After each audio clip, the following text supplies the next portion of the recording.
For years, Prophet Brian Carn has been praised, defended, and followed by thousands.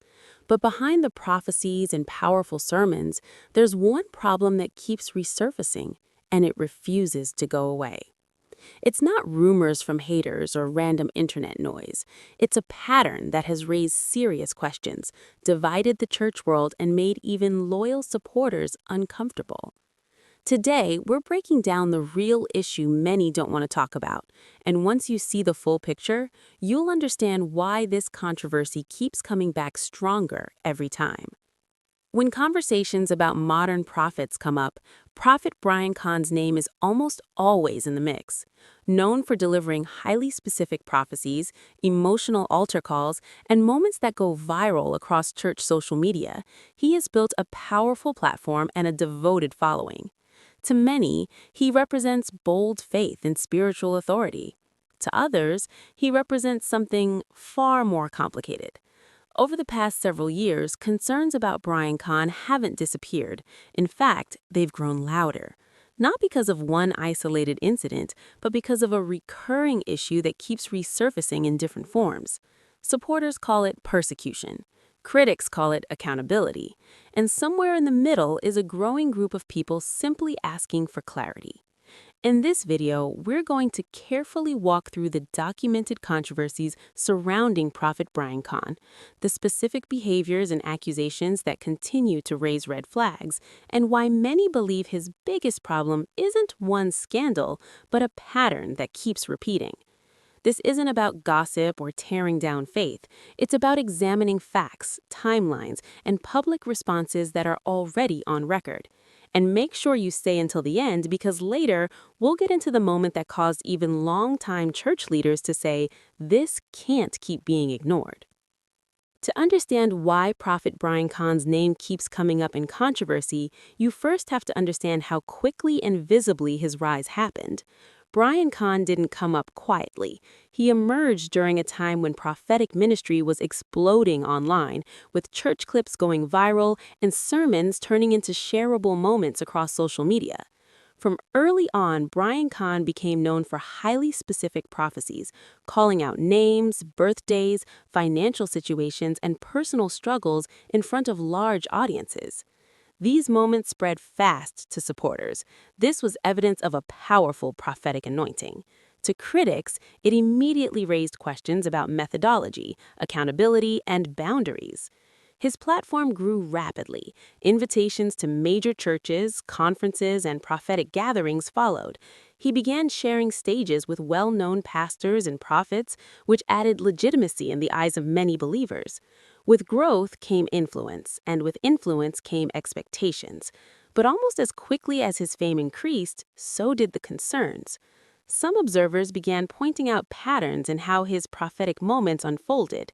Critics noted similarities in language across different services, repeated prophetic themes, and moments where information appeared to be drawn from public cues rather than divine revelation. None of this was ever proven as wrongdoing, but the questions didn't disappear either. At the same time, Brian Carn's ministry leaned heavily into public displays of authority, strong language, firm corrections, and moments where individuals were called out in front of congregations. For supporters, this was bold leadership. For others, it felt uncomfortable and at times excessive. The church world began to quietly divide. Some leaders praised him openly and defended his calling. Others distanced themselves without explanation, and some former supporters began asking why concerns were never directly addressed. What made things more complicated was the lack of transparency. When questions surfaced, responses were often framed as spiritual attacks rather than practical concerns. Critics were labeled as rebellious or lacking discernment. That framing made open discussion difficult and allowed tension to build beneath the surface. And then came the accusations. Not one single moment, but a series of allegations over time that followed a similar pattern. Claims from individuals who said they were mistreated, manipulated, or spiritually pressured. Again, not all claims were proven, but the consistency of the stories caught people's attention. This is where many believe the real issue began, because when the same type of concern keeps appearing from different people at different times in different places, it becomes harder to dismiss it as coincidence, especially when those concerns are never clearly resolved in public. Brian Carn continued preaching, continued prophesying, continued growing his audience, but the questions followed him. And coming up next, we're going to talk about the specific allegations that caused the most backlash, what was actually claimed, and why these moments marked a turning point in how people viewed his ministry.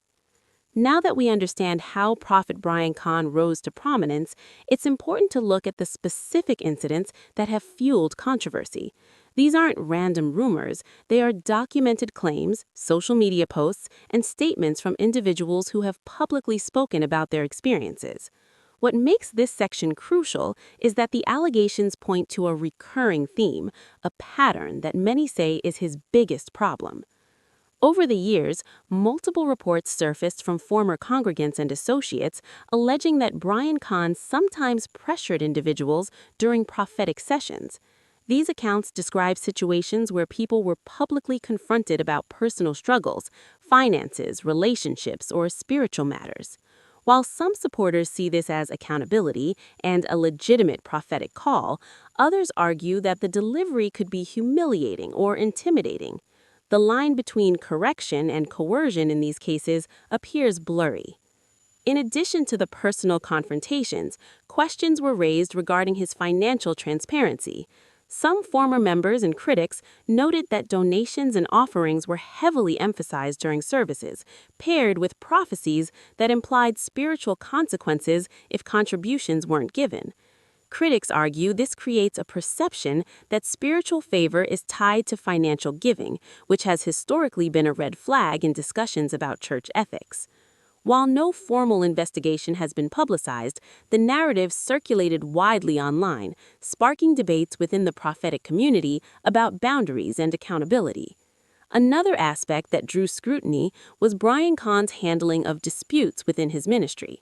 Several reports described situations where former staff or volunteers claimed they were removed abruptly, sometimes after questioning decisions or policies. Again, supporters argue that these actions were necessary for maintaining ministry standards, but critics point out that transparency and dialogue seemed minimal, which fueled speculation. Then, there's the issue of public confrontations. Some viral clips show Brian Carn addressing individuals in ways that some viewers interpreted as harsh or confrontational. In the age of social media, where moments are clipped, shared, and dissected in seconds, these confrontations often painted a very different picture than intended, creating the perception of hostility or overreach. Despite these challenges, Brian Carn maintains a loyal following. He often frames criticisms as spiritual attacks or distractions meant to derail his ministry. While this explanation resonates with many believers, the repeated nature of these allegations across finances, interpersonal conduct, and public behavior is what many observers cite as the ongoing problem. And here's the suspenseful part. The issues aren't just about individual complaints. They connect to a broader question about accountability within prophetic ministries. If patterns of behavior persist without clear resolution, at what point does it shift from personal criticism to legitimate concern about leadership practices?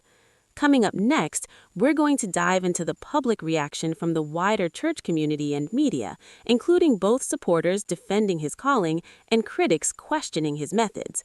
This is where the conversation really gets intense, and you'll see why this situation has sparked a heated debate that isn't dying down anytime soon. After the controversies and allegations started surfacing, the public reaction was immediate and divided. Prophet Brian Carn's ministry had built a large online presence long before the scrutiny intensified, so social media became the primary arena where opinions clashed. Fans, church members, and curious onlookers flooded comment sections, forums, and video platforms, and the responses fell into a few distinct categories. First, you had die-hard supporters who defended him vigorously. These individuals pointed to his prophetic accuracy, the lives transformed by his ministry, and the boldness of his messages as evidence that criticism came from misunderstanding or envy. Many of these supporters argued that being a public prophetic voice will naturally attract detractors, especially when someone is challenging comfort zones and calling out spiritual complacency. In their eyes, Brian Carn's approach was necessary and divinely sanctioned, and any criticism was simply an attack on God's messenger. Then there were the critics. They ranged from former congregants sharing personal accounts to commentators analyzing his ministry methods. Critics highlighted recurring concerns, the lack of transparent accountability, the potential for financial pressure on congregants, and the confrontational style that sometimes left participants feeling humiliated or discouraged. This debate isn't unique to Brian Carn. It's a broader discussion about the standards that prophetic ministries should uphold, but the visibility of his ministry made it more intense. Media coverage added another layer. Faith-based blogs,